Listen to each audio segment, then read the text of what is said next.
Hi, Amanda. I'm so glad to have you here. So Amanda is, I met Amanda through a business coaching group that we were all in. And actually, I had reached out to her because I saw she had this YouTube video and a podcast, both of which I kind of wanted to do just for personal fulfillment's sake. And I saw she was having so much fun on it. And I reached out to basically just like ask like, hey, how, what led you here and all of that. And then I went and found like some of the work that you were doing, Amanda, and I was like, oh my god, this is like exactly what I've been looking for. So I signed up for her coaching program, and and we've been working together since then. And I'm like, okay, I need to have her on my podcast. So welcome, Amanda. Thanks for joining us. Thank you so much for having me here. I always enjoy talking with you, so I'm excited to have another amazing conversation. Yes, awesome. Yeah. So to get started, would you like to share just a brief blurb about yourself and what you do? I am a high achiever myself, I think, first and foremost, because I specialize in working with high achievers. I also identify with one, and I've learned ways to care for my nervous system and evoke more harmony in my life despite my high achieving energy. So that's what I help others do, specifically high achievers. My college education is in neuroscience. I also minored in dance. So I've always been interested in the body and in the nervous system, and I enjoy offering education to my clients, both education and embodiment practices. I've been a yoga instructor for 10 years now, and I also have a meditation album out. So I interweave all of these different aspects of my background of working with the nervous system through intellect, as well as embodying through movement, through yoga, through meditation. And I essentially help my clients to find more presence in their lives and in their work so that they're not always so forward thinking, but they have more of this satisfaction in the moment to moment unraveling of their career. Otherwise, we arrive to our goal 10 years from now, not remembering the past 10 years, kind of in a state of tense, jaw clench, short breathness. And we're like, what happened to the past 10 years? So I really help people who don't need any pushing, and I help them to slow down and be present with their lives and their work. Yes, yes. And what you said about people arriving 10 years and then being like, what happened? Like, I am starting to, a lot of my people that are around me, that we're starting to get to that point. It's like, it's about 10 years since, we left college, right? And it's like that point where people are like, what have I been doing with my life? And I'm just noticing it everywhere. And I think 2021 was also a year where a lot of that started kind of like that kind of thought was like permeating the collective. And so I think Mhm. like now more than ever, people really need this work. And it's so funny we call it work because I think a lot of what you do is helping people like have a better relationship with their work, right? And more, you call it delicious, like a Delicious, I delicious do. relationship with their work. And it's almost like not adding work, but making your existing work feel more nourishing. That's right. And that takes a perspective shift and working with the nervous system, because often if we're so forward focused and in a state of chronic stress in the body, then we can be sitting and going through our emails in a state of panic and bracing and shortness of breath. Or we can learn what's going on in our system and have tools to sit and do that exact same thing in a state of deliciousness. And, with deliciousness comes nervous system care, but there's also little things you can do in your environment, like make your desk more yummy. So, lighting a candle, putting on your oil diffuser, having your lighting on the right way, having your favorite drink out in front of you, and you're still sitting and doing the same emails. It's Yes, like how we approach what we're doing. yes, absolutely. So I have my candle here, and then I got my thermos of hot tea here. All of That's these, right. yes. So I love that, and I definitely want to dive more into ways that we can make our work more delicious. Oh, oh no, my cat. That's actually Amanda's sister.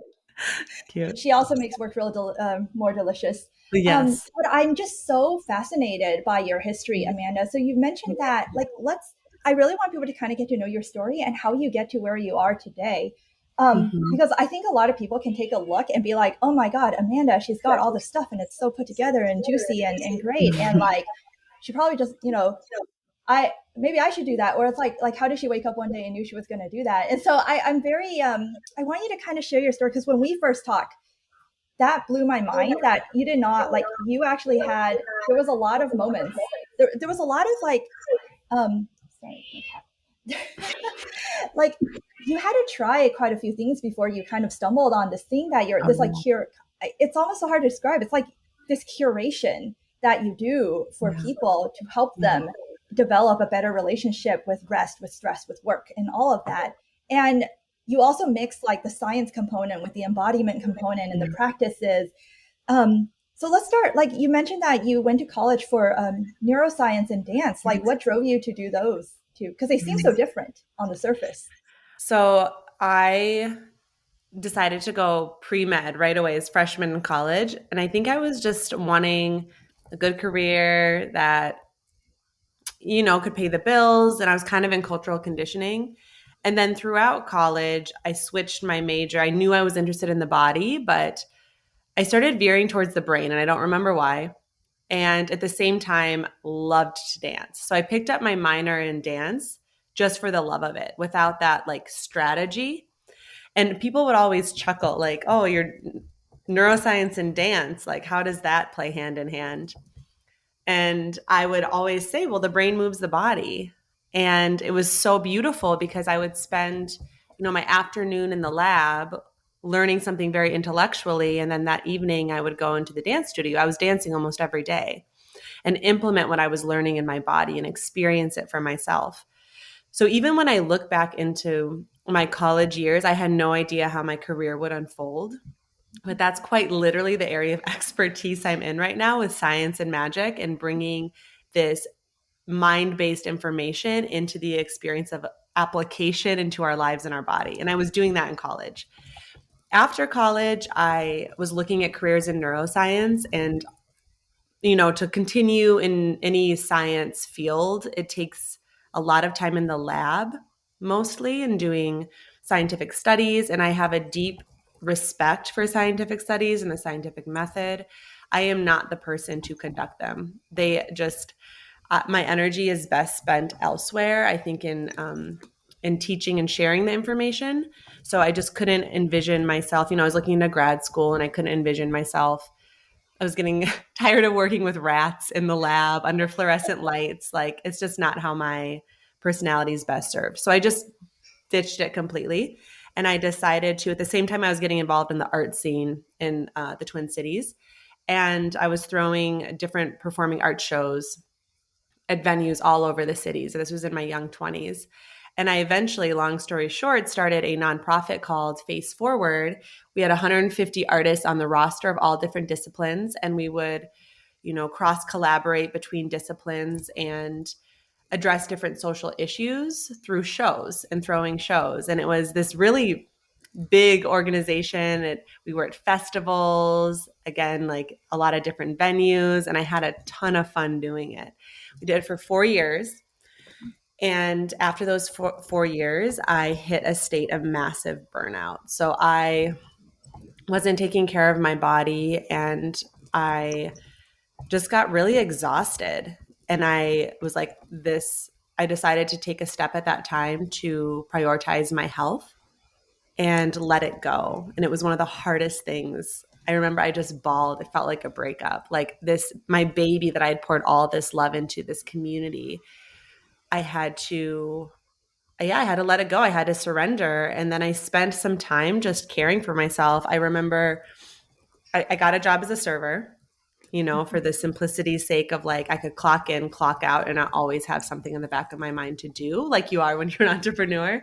Yes. And in my spare time, I bought all these cookbooks. I grew up with a single mother and I grew up on like mac and cheese, hamburger helper, frozen pizza. So I didn't really know a lot about nourishment. And I learned how to cook during that time.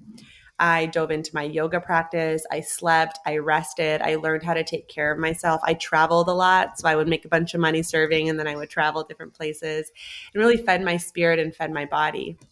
And then eventually I got kind of like restless, wanting to do something else. And I decided it would be a really great idea to go to a school for body work, for hands on work with the body. And so there's a modality called Rolfing.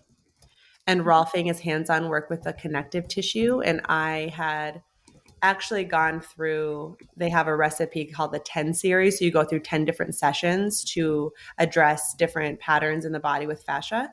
And my dad ended up passing away when I was 26. So I wanted to move the grief through my body and make sure there wasn't any stuck energy. So I went to a Rolfer who then kind of put the bug in my ear, like, you might be really good at this, like you should think about going to school. So I decided, like, yeah, I'm going to go to school for Rolfing, and ended up learning a ton about working with the nervous system with my hands. So I still offer hands-on bodywork sessions. It's not on my website. It's kind of just through word of mouth, but I do a few sessions a week of that, and it keeps me really grounded in what it's like to be in silence with the nervous system and to be paying attention to it and caring for it. And I did that and realized, I didn't want to do that full time. After I graduated from school, I just got restless again. I'm like, this is not for me to do full time. I was getting kind of, yeah, just was the same feeling as being presented with the idea of working in a lab. Like, it's not for me. It's not the best use of my skill set. So I don't know. After I started to get this idea that there's so much change that we can inhabit through our on our own without having someone else or guide us. I was seeing in my clients that a lot of the change that they were seeing in their bodies was, yes, a result of my work with them with my hands, but it was also their belief in the work and their belief in me as a practitioner that really created the magic that I was seeing. And I was like, well, what's with all these beliefs? Or, like, I was starting to notice this. And then I started to come back to my love of neuroscience and learn about, revisit neuroplasticity and the biology of beliefs and the power of perspective. And then I started really stepping into what's it like to be a coach and what are these programs that I'm creating. And I started getting interested in earth cycles and moon cycles and seasonal living and things like that. And from there, had the idea to birth my membership program, which is called Science and Magic, which syncs the nervous system to earth cycles. So my path has not been linear. And in fact, my career has really seen an exponential growth in the past 2 years. And I am in a really great place. And yet still, I think in many ways at the start of my career. And this version of me feels like it's going to stick for the rest of my life. Like, I I had to love try on a lot of different hats, Yeah. but I feel like I'm at this perfect mix of all these different skill sets that I have. Could you imagine like 5 or 10 years ago that this is what you'd be doing? I would have never, I would have never thought that this would be what I'm doing at all. Like, I couldn't even have conceptualized it. Yeah, because it's like we're so used to, as you said, when you first started college, you were just kind of following the default path, right? Like, Mhm. get a science degree and then do Yeah. what comes next. Yeah. And I mean, I know when I was in college, I wouldn't imagine that such a profession existed, what you're doing. Um, And what was interesting is that, like, when you started, you always did. I noticed, like, your love of dance. I feel like it inspired, like, your interest in neuroscience because you Yeah. saw that connection between the two, and you never did drop that. And I think Mm-mm. that that's so. I find that to be very important. I think that you didn't drop that. I know so many people that they just pursued kind of what they thought they should, like the default path should be, Mhm. um, and then kind of dropped everything that Mhm. they know that sparked joy as that that in addition or instead, and the fact that you always had dance there, I think you never really dropped your connection to the Mhm. body, whatever Mhm. practice you happen to be doing at the time. No. It's kind of Yeah. yeah. Did you find that that was helpful for you to like have that as a grounding?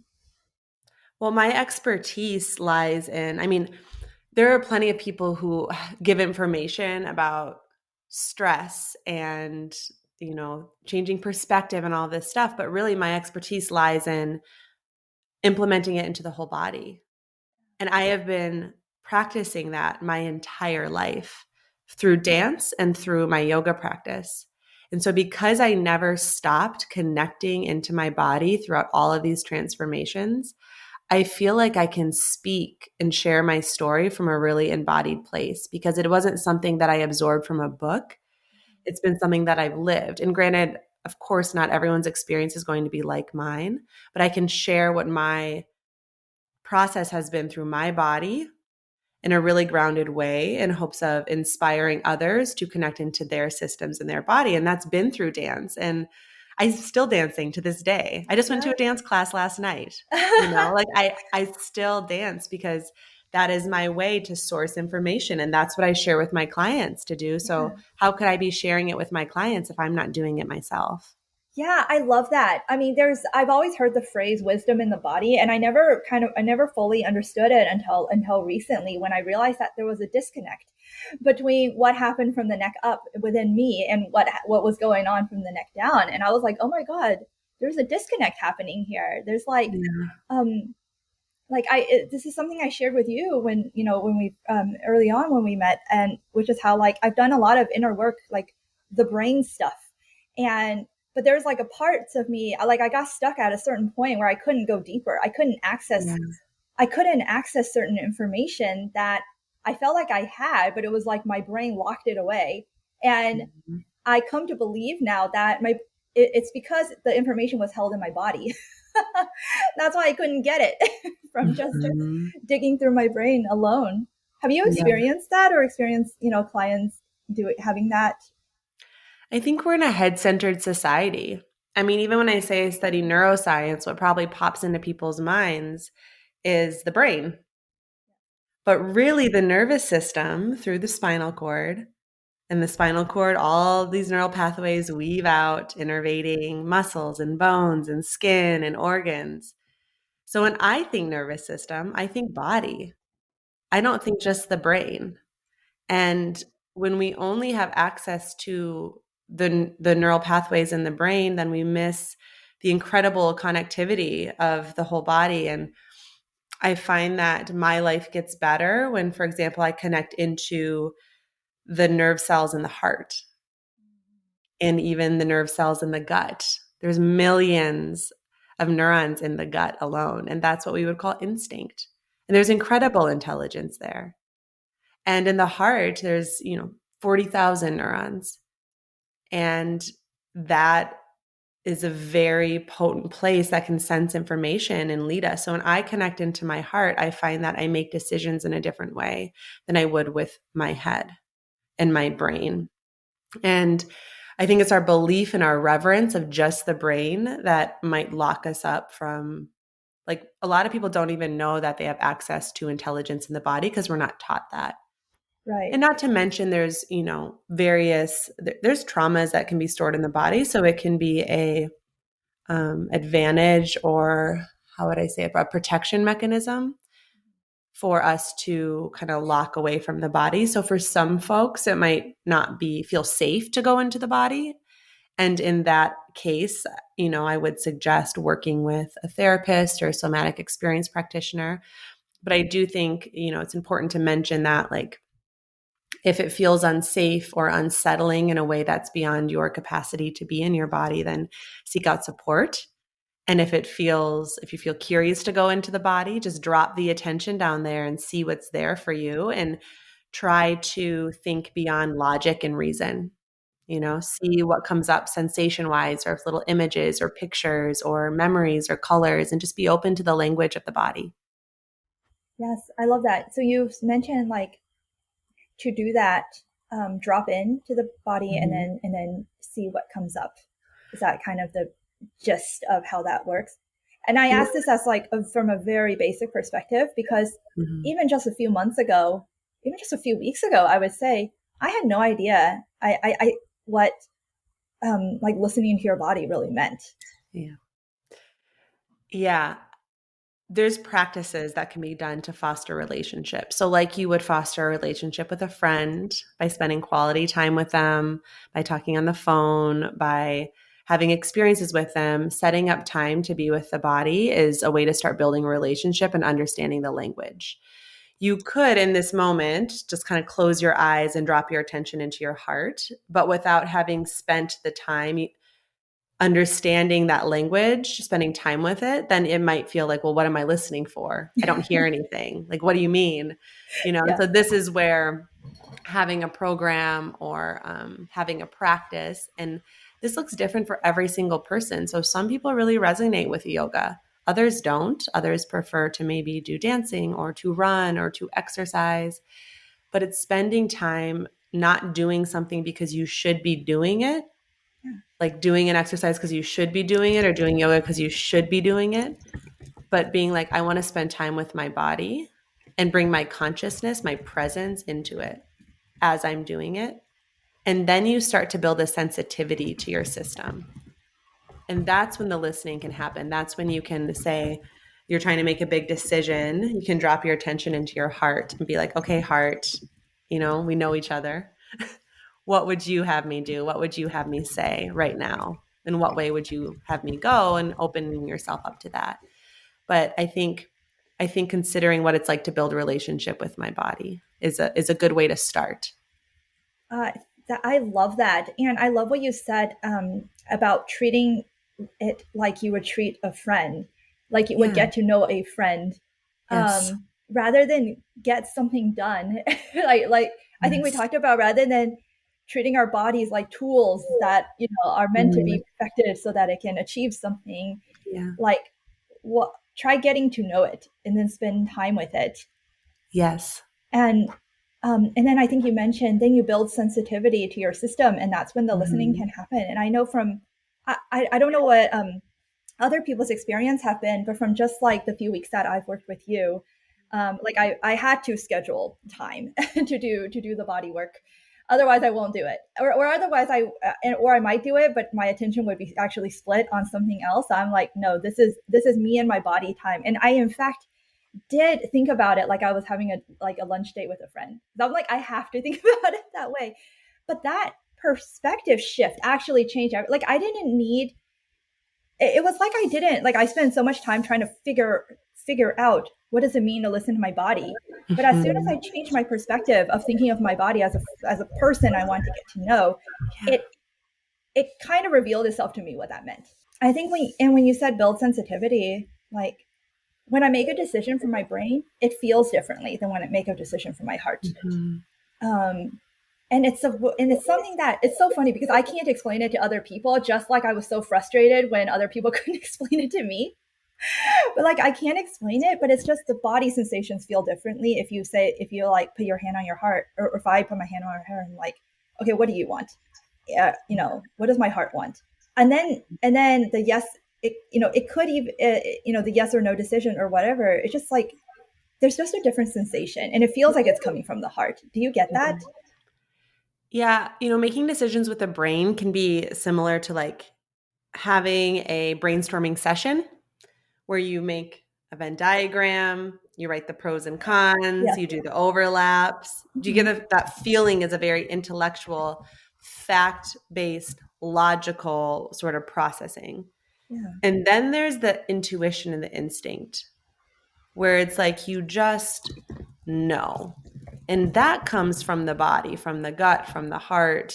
It's an inner knowing. And I think most humans can probably point to a time or remember or have a familiarity with that feeling. Like my intuition just led me to this moment, or there's something beyond conscious reasoning in this decision that's guiding me to it. Mhm. And that's what I would say the language of the heart is. It is hard to put into words. It's just an inner knowing. Some people do see visuals, so they might see like a symbol or an archetype. I think Yeah. you described it as a gust of wind through your back leading you towards something, which I thought Yes. was such a lovely explanation. Yes. Yes. I don't get visuals or hear anything. It's always just a feeling, and yeah, some kind of a feeling in the body for me. Yeah, Yeah, and it's instant. It's often instant, whereas, you could spend 4 hours in a mastermind drawing the pros and cons of something, a decision or strategy, and that's not bad. There's definitely value to be gained from that. Or you can create an environment where the body has a space to express itself, and in an instant, trusting the intuition, just get a knowing right. that can collapse time and change the course of your life. And that's the sort of work that I do with my clients, of offering access to that inner wisdom. I don't know what's best for anybody. My intention is to help my clients curate. I love that you said that, and create an environment and build a relationship with their friend, the body, so that they have access to that sort of wisdom. Yes. And I find that to be super important for people to have access to that because it helps you understand what you actually desire and what you really want. I think you talked about the brain decision making and the intuition decision making, and the brain decision making, like you said, we need that, and that's very useful for many things. But it's not always very good um, at least from my experience and talking to some of my friends, from like helping you know what you really want, like what you really desire. Mm-hmm. And I think our feelings and intuition are like much more truthful when it comes to that. And Amanda, in your own story, like you you mentioned, like there were several points where you were like, okay, I'm interested in this. Like you were working in the labs, like I'm interested in neuroscience, but this isn't what I actually want to do.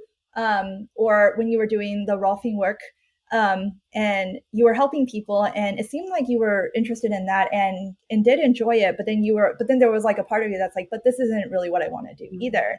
Um, I know a lot of people would have just kept going down that path because that's like that's that's the expectation, or this is what I should be doing, like I've already committed, I should keep going, and not, or else I'll be giving up or something like that. But in those moments you decided to listen to your heart. Is that, would you agree? I would agree with that. I did. I chose to listen to my heart, and I chose to prioritize my happiness over what I should be doing, if that makes sense. And I don't know why. Like, look, you're right. I've never reflected on that. Like, I did actively choose in these moments this path isn't for me, and it didn't really have another path to go to, but I would just clear some space and see what arose from within it. And I have an adventurous mother. So that's a benefit that I got from being raised by her, is that I have a thirst for life. And if something isn't bringing me life, then I clear space for more life to enter. Yes. Oh, I love that. Mhm. I thirst for life, and if something isn't bringing me life, I create space for more life to enter. I absolutely Mhm. love that so Mhm. much. Yeah. um Well, the other thing that I had noticed that's very atypical, I think, from a lot of people, other people that I talked to, is that when you took the time, when you decide, like even like when you decided, this isn't for me, um, did you actually? I should ask you this: did you ever like beat yourself up, like in the form of like, oh, I spent so much time working on this, and now I'm kind of like throwing it all away almost, right? These are words I've heard other people use. Did you ever do that, or? The biggest feeling for me was with Face Forward, that arts nonprofit organization. Mm-hmm. I did feel like I let that community down. Like I felt a responsibility towards everyone who'd been involved. Yeah. And I mean, at the end of the day, the community was still there, right? The artists were all connected. I just wasn't leading it up anymore. Yeah. And that was the time where it was very, very hard to let that go. But as far as grad school or shifting out of Rolfing, like within me, I just felt a great sense of relief. And I'll say Oh, I felt relief letting the nonprofit dissolve and letting that go. Like I felt this great exhale. It was like, ugh, when I made the decision, there was deep sadness and, a little bit of guilt. Um, and yeah, a little bit of feeling like, well, were the past 4 years just thrown away? I built this thing and I had all these all this infrastructure for it. And it felt like, yeah, a little bit like I'm throwing this away, but I just knew I couldn't continue. So, So yeah, and and when you left, I think another thing that people do often is that they kind of are like panicking about the time I have left, and then like start like trying to figure out what is my purpose, and what is the thing I really should be doing, and then like um kind of do a lot of like searching of that. But from your story, it sounded like you just kept going for like kept experimenting and trying out things that brought you life. that's right. The whole time too, I was Yeah. dancing. So even when I was Oh, serving, I had yeah. a dance collective, energy dance collective, Uh-huh. and was, creating choreography and performing. And so I found a lot of joy during that time in my life in the simple moments. Like Yeah. I would wake up at 5 a.m. and just read my cookbooks. I know Really? that sounds really funny, but like how there are Yeah. especially ones that are more nutrition based. I'm very plant based, so I would Yeah. learn what vegetables give what nutrients and like fermentation. And I would just, but it was so peaceful. I would light a candle. I'd have morning coffee. The world hadn't woken up yet, and I would just like read. And so that gave me life at that moment. It wasn't always something that was external, but it was slowing down and simplifying everything for those 2 years that I took a break from quote unquote my career, my purpose. And I never panicked about it. I always knew something would come up. I think I was just so grateful to have space to heal and space to take care of myself at the time. And excited to see what sprouted from that. I really had trust. You really had, I think that that's what I am taking away from all of this, is that you had a lot of trust and faith in Mhm. yourself and in life, that whatever's gonna happen is gonna happen and work out in the end. But it's so cool that in that time, and by the way, the way you speak, like I feel like I'm cozying up with a cookbook as well. Like I'm like, oh, I visualize it myself. Like I love your warming energy. It's Mhm. um but that you were enjoying the moments in your life as well. The like, so like, oh my god, people pay like so much for therapy and coaching and drugs to help them get that one moment of like in the moment kind of relief from having to chase after something, and it's always right there in front of you. Yeah. Yeah. I Yeah. really hope our listeners like get a takeaway from the example that you just gave, like just like being with your cookbook, even, right? Like that was a Mhm. delicious moment. Oh my And I gosh. It was, yeah. sorry, I was gonna say I love that you never dropped dancing too. Like, Mhm.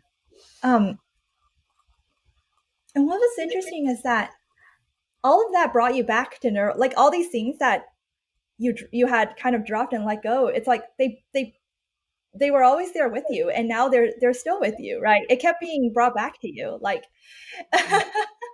like Yeah. when you were doing rolfing with others, right? Your rolfer was telling you like, hey, this is something that you should do, and then at that moment it's like, oh, there's a connection to neuroscience here and working with the body, which is what I've been wanting to do, and it's not lab work, like.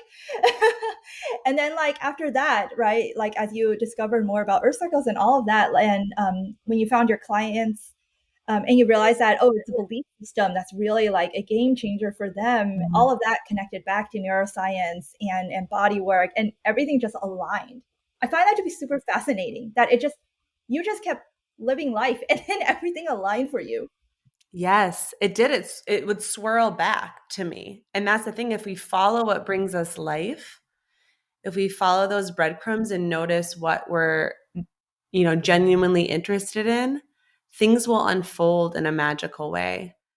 And even now, I'm starting craniosacral school in May, and that's a 2-year program. So I'm continuing my education about embodying.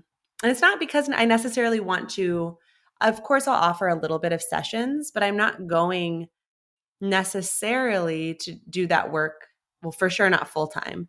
but it's more like I want to embody my system in a deeper way so that when I share information, when I'm a guest on podcasts, when I'm sharing my YouTube channel, when I'm sharing information on my own podcast or sitting down with clients, I have more of an understanding of my body, and I'm following, the logical reason to go to school would be like, oh, I want to give craniosacral sessions. That would be like, that's how our society thinks. Like, Yes. oh, I want to get my return on investment. I'm going to pay for school and then do the thing that school prescribes. I know that's not true for me. I know it's different. So I don't know what's going to unfold from that experience, but I'm trusting. I was in a yoga class, and I've been having this idea in my mind to go to school. And then all of a sudden in that class, it was like, I just heard this voice of it's time. And I felt a full body response, and I started tearing up, and I'm like, it's time. I'm going to sign up for class. And I signed up, several months ago, and unsure of how it was going to work with my budget, and because I'm flying back and forth every other month for 2 years. Well, now my budget's allowing it. So I took the step, I signed up, I applied, I got accepted, and now it starts in a couple of months and I'm ready. So I just followed it in faith and knowing what I know from what I've lived in my life so far, that's how things unfold for me. Right, right. That again, I think this is like things are just aligning, right? And it's They like, are. oh, it's all aligned. Now's the time. It's interesting. And Amanda, you mentioned that you have been thinking about doing the cranial sacral sessions for a while now, right? But I have. then it was kind of like in that yoga session when your body kind of gave the signal that now it's the time to do it. Yep. And I That's felt so it. cool. Yeah, Yeah. I felt it. It was like a full body knowing, and it came out of nowhere. It What does just, it feel like yeah. for you? It's like for me, when I get into a state of flow and I am focused on my breath, and I feel like, I know science wise, that means your brainwave frequency is lowered. So you're not in a state of stress, and I'm open. So my whole body feels open, and then an idea will just land. I mean, it'll just Huh. land in my mind. That's how I came up with the words science and magic. Like, everyone's like, how did you come up with that? I'm like, well, they just popped into my mind when I was in a state of flow. And I think that's when the best ideas and insight comes. But we often don't prioritize creating that state of being in our bodies. Yeah. So for me, it's like, it's just an idea that drops into my awareness, and my body's generally soft, and I'm not actively strategizing or thinking about anything. Sometimes it happens in the shower. Like, hot water, you're just kind of in flow. You kind of know, okay, shampoo, conditioner, soap. You're not really thinking or strategizing. You're in a floaty state. Yeah. Sometimes it could happen on a road trip. If there's like a wide open road with like mountains in the background, and you're listening to your favorite podcast or your favorite music, you have all the time in the world. It's like the best ideas come to us and through us. We don't seek them out. And so I think it's important to seek out the spaces that are fertile for that sort of receptivity. Oh, I love how you speak in poetry, Amanda. Like, so I you like give the writing. best analogies. I love that. The best ideas come to us. We don't seek them out. Mhm. Um, we create the space, the space that are fertile, right, for Yeah. the ideas to pop up. I love that, and I love the way you described it. You mentioned something about your whole body opening, and then it just kind Yeah. of fell in, like Yes. on its own. Yes. Yeah, yeah. Um, I've also, it's very interesting because I don't know what the neuroscience is behind this one, but it's very similar to what you said, which is that like a lot of times when we think about a problem, we can think and think and think about it, and that kind of like, but then like once we kind of detach ourselves a little bit from the problem, that's when kind of like something happens in the background that sparks the idea that solves whatever it is the problem that we're trying to solve. I know it happens to a lot of people, right? Mhm. Yeah. Yeah. Well, if you think about it, if there's a problem that you're trying to solve, your brain is wired to have that problem. Mhm. And so when you're thinking about the problem, you're activating the neural pathways associated with that problem. Like every time we have a thought, neural pathways are recruited and electricity is sent through them to that are equal to that thought. So then if we're trying to solve the problem from the same level of mind that the problem was created, it's really difficult because the brain's flowing electricity to half the problem. So it feels like there's a lot of friction there. But when this is surrender, when we say, I actually don't know, and we release the problem from the brain, so electricity is not flowing through the brain in relationship to the problem, then something magical and mysterious happens where it's like that the solution can just come to you. When the brain is just wide open, it's like you're not firing to have the problem, then a solution that's a different level of mind can enter in. And that would be the magic. I don't know how that happens. Yeah, I, I, I mean, I I'm like sure. the solution is at a different level of the mind. Yeah. Yeah. A different patterning, a different firing of neural connections and neural pathways. Yes, I love that. And yeah, I find myself experiencing that too. And it does and it does feel really cool. But then and then what happens is I like it so much that I'm like, okay, let's do another one. And but then I'm trying to solve a problem at that point. Mm-hmm. So I'm trying to like learn to let go. Like or Yes. And not let go, but um not turn letting go into yet another goal because I think like that's so easy for achievers to fall into yes. the trap of. Yes. Yeah, Yeah. and speaking of falling into the trap of like constantly turning things into goals and achieving and all of that, one of the things you had mentioned is like how important rest is. And I remember earlier when we had talked before, you mentioned that rest is actually productive. Because a lot of high achievers think that rest is something they have to um, like they have to make room for, but in the sense of like, like, oh well, I guess I have to rest now because I must. It's almost like like a liability. Mm-hmm. I'm going to explain this from maybe a neuroscience way and then an energy way. So we need recovery. And so think of an athlete, like the top athletes, the most like the highest level athletes, they know how important recovery is and they build that into their exercise protocol. So our nervous systems need that. And if you want to perform at a really, really high level, that means that your nervous system will be emitting a lot of energy, adrenaline, endorphins, cortisol. And that's great. And that's awesome to experience that. But over time, it drains the energy reserves in the system so that you're not as present, you're not as energized, you're not as focused, you're not as clear.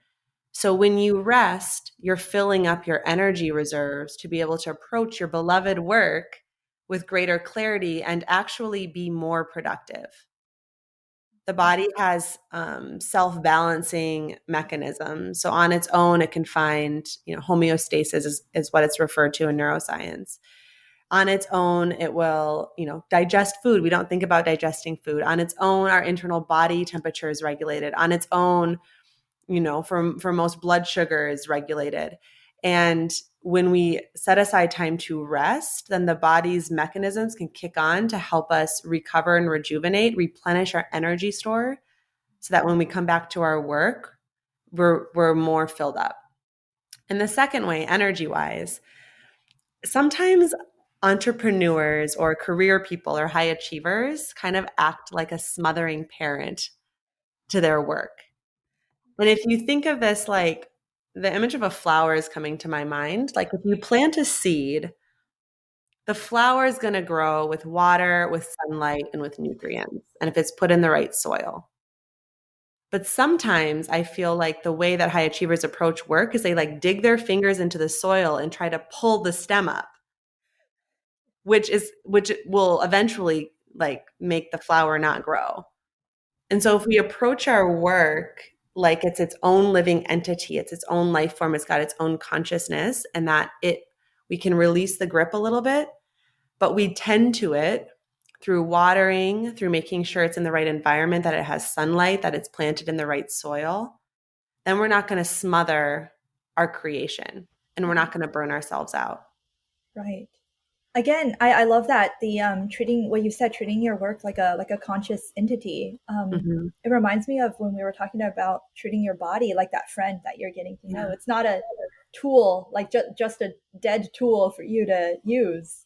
Mm-hmm. It creates a feeling of service too. Like for me, my everyday prayer is like, can my body be a vessel for harmony to flow through? And can I be in service to this world in some way?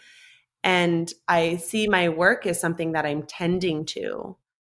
It's not something that's mine. It's something I'm in great reverence to. And it helps shift. It's like rather than it be a part of my identity, it's like I am in service in this way. And it allows me to show up in a different way than if I were to try to control or force something to happen. It's like, can I allow it to happen, and can I nourish it Oh, I love and that. give it what Can it needs to grow? give it what it needs to grow.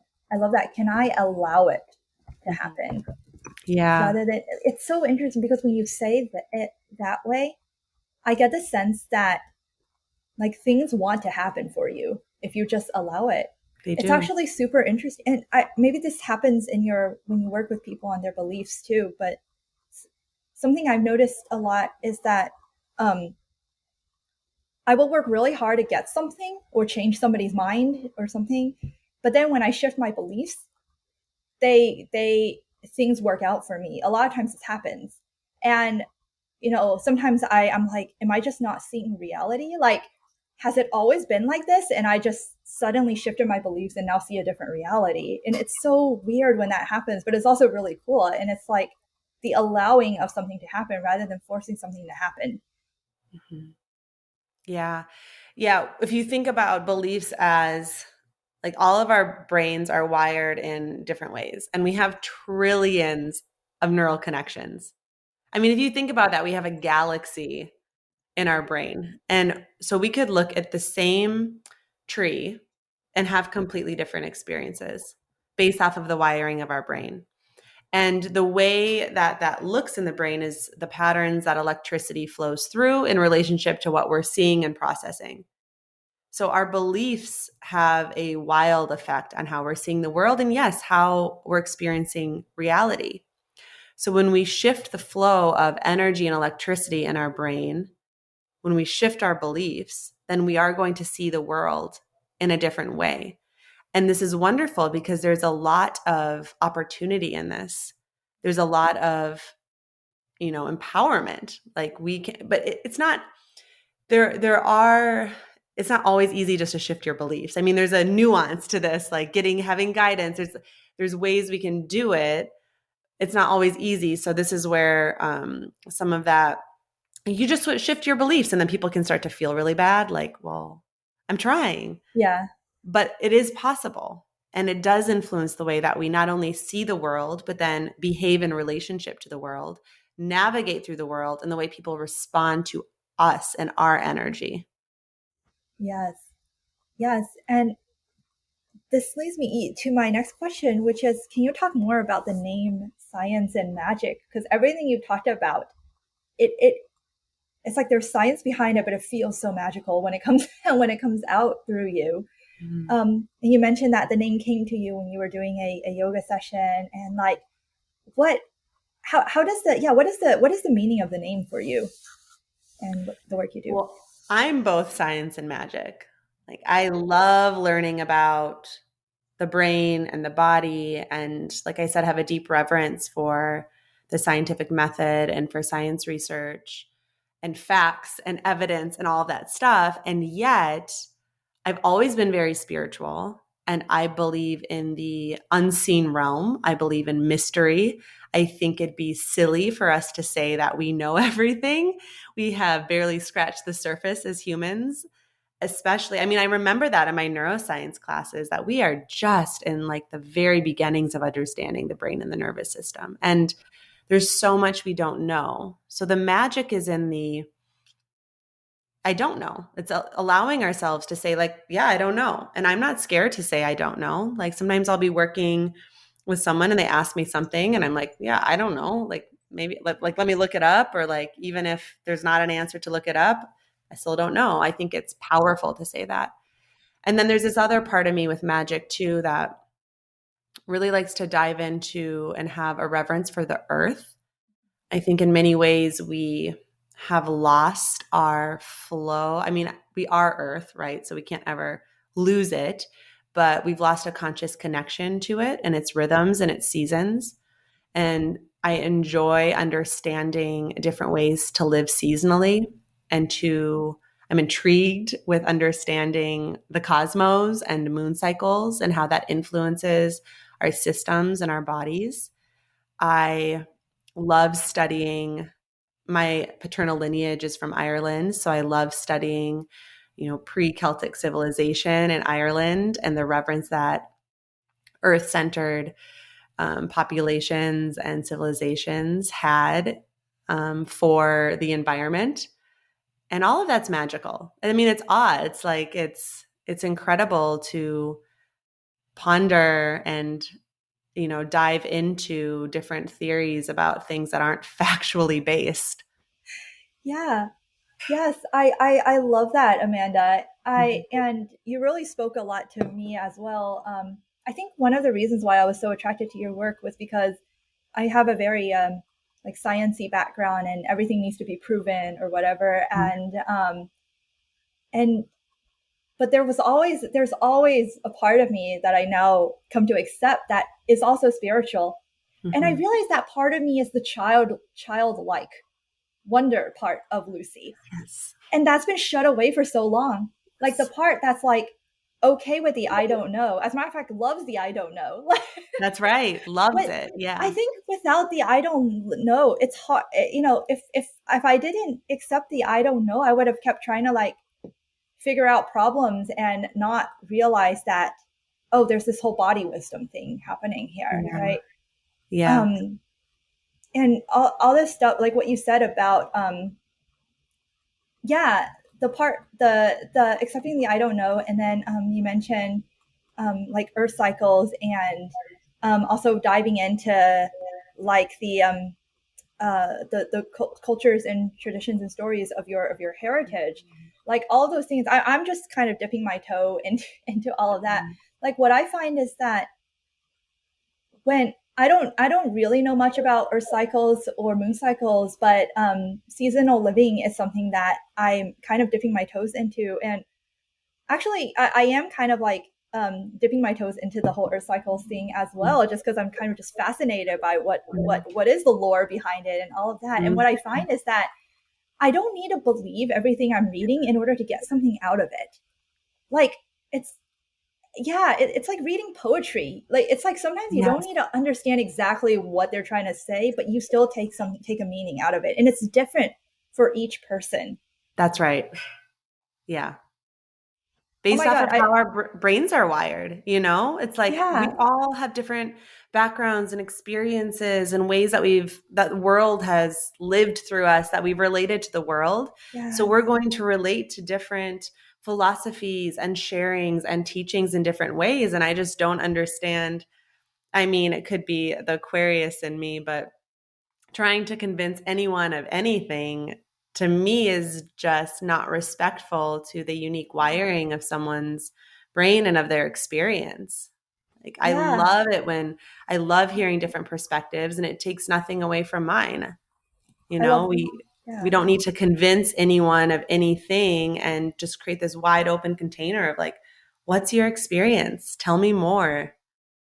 Like that's that awe, that's that childlike wonder. Like what's your universe? The universe Yeah. inside you. What What is does the that universe? say? I love that. What is the Yeah. universe inside you? Yeah. Yeah. Yeah. And I, yeah, the hearing different perspectives. I love what you said about I love hearing different perspectives, and that it doesn't take anything away from mine.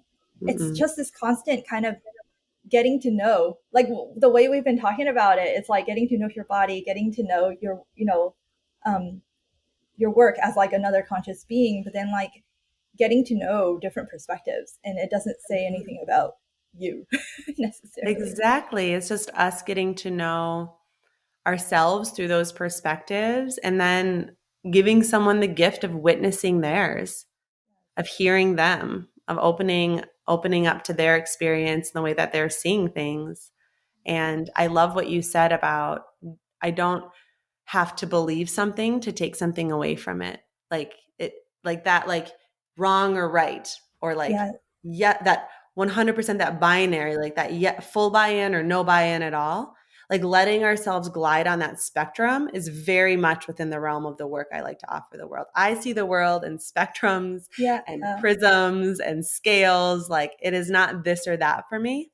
I mean, it's called science and magic, but within science and magic Yeah. lies a spectrum for me. And that spectrum shifts and changes moment to moment for me, for my clients. And I think it creates a really powerful opportunity to have discussion. Like I find a lot of scientists are really drawn to me. And then once they start working with me, all they want to do is talk about magic. It's pretty funny because they feel like, okay, well, they feel like almost like a safe space to talk about magic. And they're like, Yes. it's really interesting. Actually, you just described why I think I was so drawn to you. I feel like you were the safe space that I could talk about magic with. Yeah. Um, and I also love, Amanda, that you have so much, you have a wide variety of language. I think this is maybe the spectrum thing you were talking Mhm. about. You have such a wide language around like saying maybe the same concept to like different people with different perspectives. Yeah. I've noticed that you've been able to kind of explain different the same thing in different ways. Thank That's you. such a great superpower. That comes with the fact that I've, like I said, am in the process always, but Uh-huh. haven't done a ton of embodiment around this. I live this stuff every day. You Mm, know, I created Science and Magic, my membership platform, because I wanted to learn from all the teachers on there. So, and I am learning from the teachers on there. And I do every day with I being a high achiever, loving my work so much, with valuing rest and self-care, I am always playing with the boundaries around what it's like to care for my nervous system, what's too much, where yeah. could step up more. And so as I live this, I can explain it in a way that's really authentic. And then I feel tapped in a lot of times and in flow with my intuition, Mhm. so I can share it in the moment in a way that's maybe relevant to the moment, because I feel like I have access into my heart in a lot of ways from the work that I do. Right. Yeah. Yeah. I also, and the part you said about how you created science and magic portals because you wanted to learn from all these teachers Yep. and you wanted to I think in one of the earlier conversations we had, you mentioned that you wanted to curate something for yourself and organize it Yep. and then open it up for everybody else. Again, it was like Amanda's following her, following her light or making room for life to happen. And Yes. then it happened to turn into a business. Yes. That's so And cool.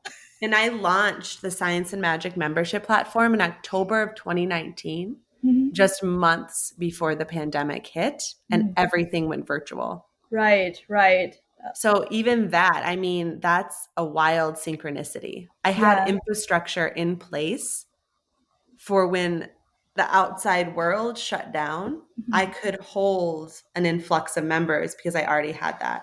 And Right. only because I could have never known that would happen, never in a million years. Yeah. But I was following that which I was curious about Yes. and enjoying the process of creating it. Like I loved talking to all of the teachers. I loved the process of setting that up. I loved creating like the topics. Like I was having so much fun. And then from that fun came this heartbeat of the work that I offer the world now. Yeah. What does your practice look like now, Amanda? Um I think on the surface, if people look at just look at you, like you have a YouTube, you have a podcast, you run the science and magic thing, and you do monthly yoga sessions, and Mhm. you offer coaching and all of that. Like it looks like you're doing a lot. Like from the outside, people, it's easy to be like, how does she manage? Like, this sounds like a lot of work. Um, I'm curious, what is it like behind the scenes? Like, how do you manage, and what does it feel like? The best thing for me has been creating container and structure in my schedule that I stick to.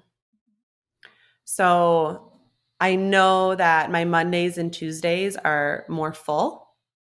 And then I get space on Wednesdays. I barely schedule anything on Wednesdays.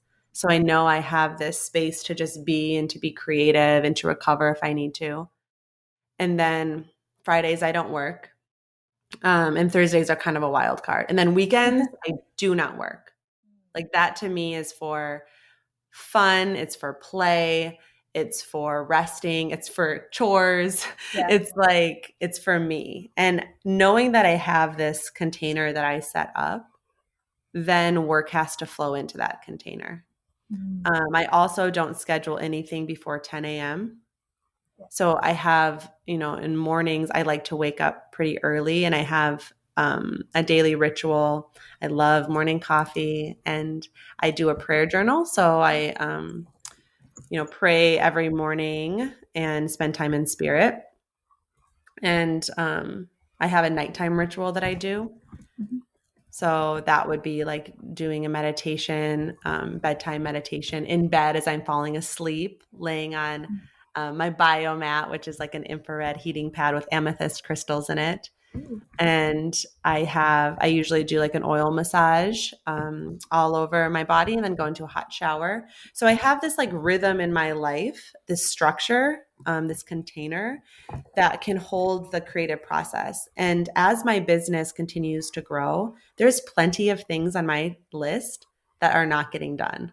Mm. Mm. And I trust that when I'm able to show up, that my business is being watered and that it's being cared for and that it will continue to grow at a rate and pace that's good for it and that's good for me. Because if I, as the caretaker of my business, start to get burnt out, then the business won't be watered and nourished eventually. Like I'll have to shut it down like I did in my 20s. Right. And so, yeah, my day is filled with a lot of rituals and a lot of, I mean, I'm very organized too, but I definitely have to let things go all the time and just trust that I'll get to it when I get to it. So sometimes that looks like slower creation. One thing that I've done consciously is I barely post on Instagram or Facebook. Maybe once a month, kind of every other month. So I've completely let social media go. I don't log in. I mean, I will log into Facebook to see, like dance events and things like that. But that was one thing that was really draining my time and energy. And so I stepped away from that. So I made conscious decisions because there's so many places you can put your energy in these days. It's like never ending. And I knew that for this to be sustainable, that, I have a cap on the number of clients that I work with, for example. And if my day gets if it's too full, then you need to push it back, push it back, push it back. But my strong boundaries, I think, around my schedule really, really help my energy. Yeah. Yeah. Sounds like your schedule, and then having your daily and nighttime rituals, like having that, the rhythm, I think, as you call them, Yeah, helps ground you and keep you from swerving off into like workaholic mode, I suppose. exactly. And I make sure I get to, that I dance often and I do my yoga practice often. So I'm always kind of getting into my body. And I also let myself be imperfect. Some days I get exhausted and I don't get too down on myself. I look at it logistically. I'm like, okay, I'm getting a little bit off kilter. What needs to change? And I keep a tab on it because it's really easy when you love your work and when your work's growing to get Yes. caught up in it. And I'm just not willing to sacrifice. There's no way that I could sacrifice my well-being and be in integrity with the messaging I Work share in schedule. the Yeah. world. Like it just wouldn't. I mean, I could, but like it just wouldn't it wouldn't translate in an embodied way. So Yeah, I think it would also show through, like, yeah, show through your energy as well as yeah, you, if you don't live in alignment with what for you're saying. sure, for sure. Yeah, what it really said, and I like how you said, like, some days I'm glad you said, like, some days I get exhausted too, and I Yeah. don't finish all this stuff on my list. But you don't, you make, what I notice is that it sounds like you make concessions on what you get done, like for your Mhm, work, mhm. but you don't seem to, or you try not to make concessions on like the self-care part, the taking care Yeah. of yourself part. And the thought that came up for me, and I think that's something I need to learn how to do more better, is that um, it sounds like like I was thinking, oh, it sounds like when she takes care of herself, then when she does show up for work, she's fully present with this Mhm, conscious thing, right? That she's interfacing with. mhm. And so, Yeah. even if all the things don't get done, it's like at least I'm fully present, and I can trust that things will, uh, things will work out. Mhm. Yeah, Yeah, that's right. And I feel, a sense of responsibility in showing up in full presence with my clients, like to show up in my heart and in a clear energy as much as possible, like I'm a human and I'm imperfect. And I think it's important to like let ourselves show up in quote unquote imperfection, which is not even a real thing because we're all perfectly imperfect. But to show up, a little drained sometimes too, I think that's okay. It's okay to just like have some space around that.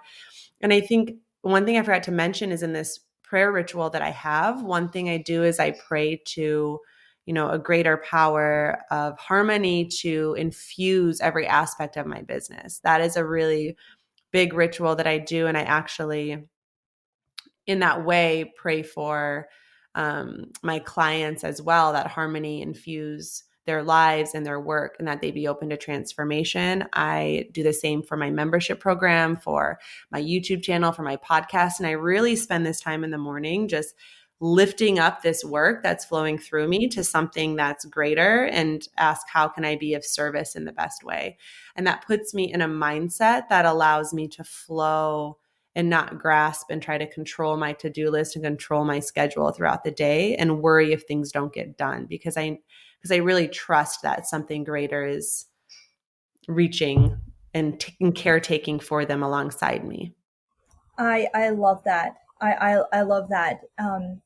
Like, I get such a sense of peace when you say that. Mm-hmm. Yeah, I do too, and I do it. It feels so good. It's one of my most powerful practices, I would say. Really. Yeah, I think Mm-hmm. mine, one of the prayers that I like to do um, is one about, like, I'm deeply loved and taken care of and provided for, Mm, so beautiful. and we're all like, it's such a hard one to get my brain around, but Yeah. now it's a like I'm getting more and more comfortable with it, and I find that Mhm. whenever I recite this, it feels like my whole body is opening up. Ah, it's And beautiful. there's always that logical, the sciencey part of me that's like, but Lucy, how do you really know? Like, it's always there. But, Yeah. and I think this is like going back to the whole like science and magic part, right? It's like, I this is the way I had explained it to somebody, which is like, there's objective reality, like things that can be scientifically measured and all of that, right? It's like, okay, don't touch objective reality. I respect everything of objective reality, and I think we should accept objective reality. Yeah. But then there's subjective reality, and that's where I Yeah. think magical thinking comes in. And Yeah. there's so much more of this reality, like in terms of like just sheer volume, I feel. So Mhm. it's like, but in the subjective reality space, if I'm going to choose a reality, I might as well choose the one that best serves me and makes me Yeah. a better person and Yeah. helps me be happy. Yes. And I think that there can be both at the same time too. That's the thing is like, that's the science of the magic. Like, can we hold both? Can we see this possibility and this possibility and then know that they're both true? And if something's working that doesn't make any logical sense, well, Well, it's it's working. working. So that's the evidence right there. Is if it's working in your life, it's working, you Yes. know? Yes. So I just wanted to end with one last question, a get to know you kind of question. Mhm. So if you could travel back in time to any previous period of your life and give yourself a piece of advice, when would that be and what would you say to her? This is a hard question for me because I think everything that's happened to me up until now has led me to where I'm at, including like embodiment. So I was able to figure things out along the way.